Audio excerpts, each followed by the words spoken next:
ध्यान दिया है कि हमारे समाज में कुछ पारिवारिक संबंध धीरे धीरे अदृश्य हो रहे हैं। पहले हर बच्चे के माता पिता के अलावा चाचा, ताऊ, बुआ, मामा, मौसी जैसे ढेरों रिश्तेदार हुआ करते थे, लेकिन अब ये सभी मानो विलुप्त प्रजाति होते जा रहे हैं।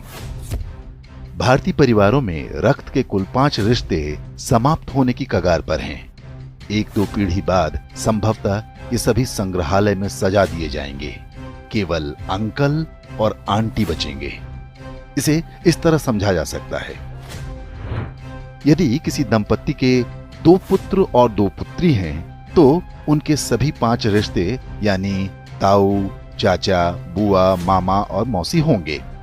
यदि 2 पुत्र हैं लेकिन पुत्री एक ही है, तो उनकी जो संतानें होंगी उनकी कोई मौसी नहीं होंगी। माँ के बाद बच्चों की कोई सबसे सगी महिला होती हैं तो वो मौसी ही होती हैं। यदि किसी के 1 पुत्र और 2 पुत्री हैं तो चाचा और ताऊ के रिश्ते नहीं होंगे। यदि 1 बेटी और 1 बेटा है तो उनकी संतानों का न तो कोई चाचा होगा, न ताऊ, न मौसी। यदि 1 बेटा या 1 बेटी होती है तो वो पूरी तरह से अकेला होगा। माता पिता के बाद उसका कोई रक्त संबंधी नहीं होगा। सिंगल चाइल्ड फैमिली को उनका निर्णय तीसरी पीढ़ी यानी जिनके वो दादा दादी होंगे बुरी तरह प्रभावित करेगा। उनका पौत्र या प्रपौत्र इस संसार में अकेला होगा।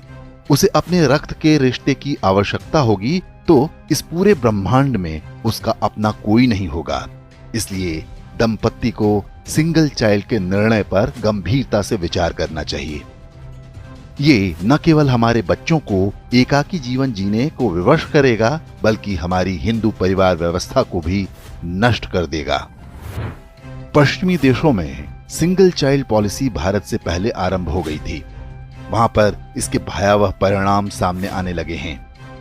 ब्रिटिश विद्वान डेविड सेलबॉर्न ने एक पुस्तक लिखी है जिसका नाम है द लूजिंग बैटल विद इस्लाम।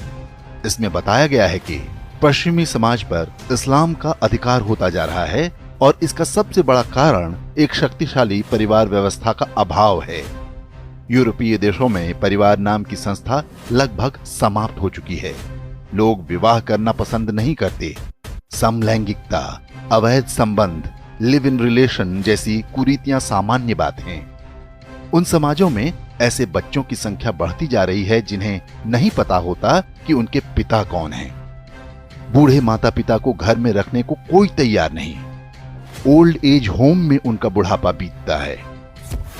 यूरोपीय देशों में आज राजनीतिक दल परिवार को बचाने का वादा अपने चुनावी घोषणा पत्र में करने लगे हैं। ऑस्ट्रेलिया में तो फैमिली फर्स्ट नाम से एक राजनीतिक दल भी बन गया है।